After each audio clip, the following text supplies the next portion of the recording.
Welcome to the Salmon Runs YouTube. Enjoy the video. You begin by preparing both aircraft and remote. Charge them above 50% and remove propellers for safety. Once done, open DJI Go 4 on your mobile device or install DJI Assistant 2 on a computer and sign in so updates register to your account. Make sure to back up photos and video from the SD card and note the current firmware version in app settings. This prevents surprises and gives you a rollback reference if needed. Now you start the download and install. Connect the Phantom to your phone via Wi-Fi or to the PC with a USB cable and power it on. The app or assistant will detect the aircraft.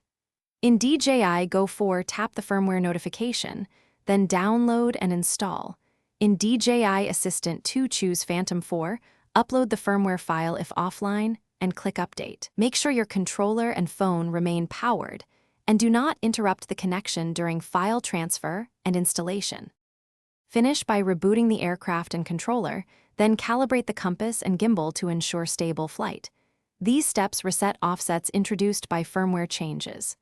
Once calibration's complete, confirm GPS lock, check IMU and sensor status, and perform a cautious test hover to validate behavior. If the update fails or odd behavior appears, do not fly. Retry the update, perform a factory reset, or connect to DJI Assistant 2 on a PC to reinstall firmware.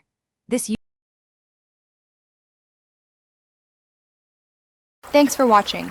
Consider subscribing if we helped you.